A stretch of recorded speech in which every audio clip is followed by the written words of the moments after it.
Myself R. Barnidharan. My internal guide is Mr. B. Bharadiraja, Beltec High Tech, and my external guide is Dr. V. A. Hairul Islam, Director, Pondicherry Center for Biological Science. And my title of my work is Antibacterial, Anti-Inflammatory, and Probiotic Potential of Microbes Isolated from the Rumen of Post Primigenius. My aim of work is to isolate potential microbes from the rumen of bovine and experiments is probiotic characteristics and anti-inflammatory property of it. Materials and methods. There are some main characteristics for probiotics.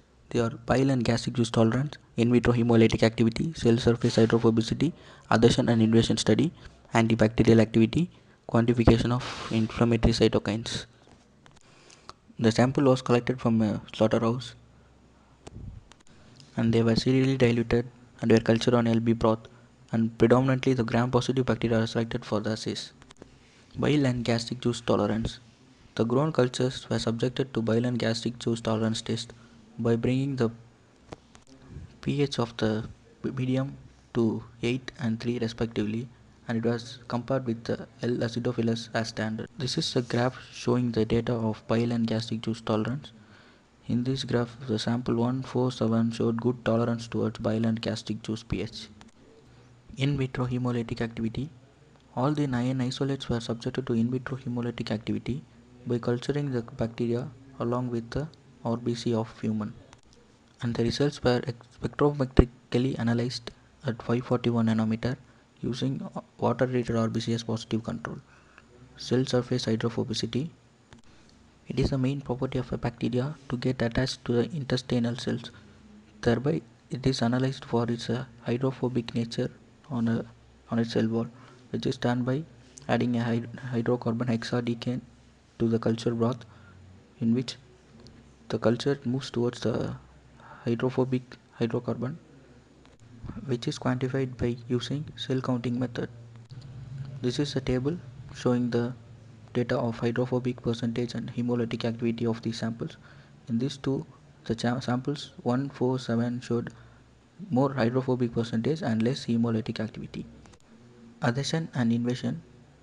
It is a main property of a probiotic to get adhered to the cells present in the intestine.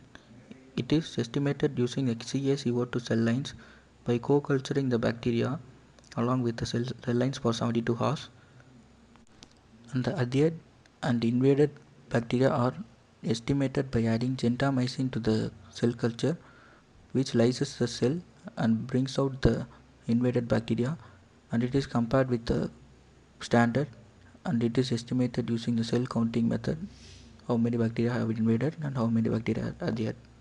This picture shows the cell lines adhered by the different species of probiotics, and the F denotes the standard probiotic acidophilus getting adhered to the CaCO2 cell lines. And this graph shows the adherence data, in which the sample 147 showed good adherence towards the CaCO2 cell lines, and this graph shows the invasion, in which the samples 147 showed less invasion, proving that those species are less pathogenic. Antibacterial activity, which is a main property of a probiotic to kill the pathogens present in the intestine, and the active species were assigned for antibacterial activity towards many enteropathogens like Vibrio cholerae, Faecalis, pneumonia, aerogens, E. coli, etc. This was done by soft agar overlay method, and this table shows the antibacterial activity data of 9 samples, and here too the sample 147 showed maximum inhibition towards several enteropathogens. This picture shows the antibacterial activity of our 9 isolated species. Identification of isolates. The species which showed maximum antibacterial activity and maximum of all probiotic properties of the microbes, and they were identified as Enterococcus hyrae, Pediococcus acidilactici, and Bacillus licheniformis, and their DNA sequences were submitted in GenBank and the accession number were obtained. This shows the PCR product of our 3 isolates. This figure shows the phylogenetic analysis of our first sample. This shows the phylogenetic analysis of our second sample, and this shows the phylogenetic analysis of our third sample Bacillus aeruginoformis. Anti-inflammatory property.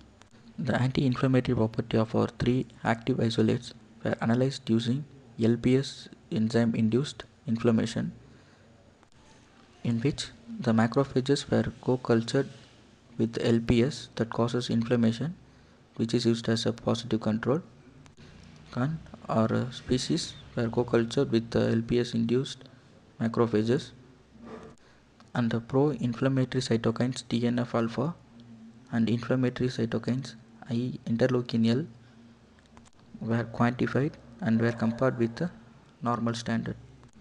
And this graph shows the cytokine quantification, in which the first shows the control and second shows the LPS induced macrophages, and the other three were the samples treated along with the LPS induced macrophages, which shows the increase in anti-inflammatory cytokines TNF alpha and the suppression in pro-inflammatory cytokines interleukin 4. Application and conclusion. Hereby I conclude by my research that the probiotics isolated from the rumen of post Primigenius were capable of suppressing the pro-inflammatory cytokines, thereby can be used as a anti-inflammatory drug and can be used as a probiotic feed for human as well as livestock. These are my references. Thank you.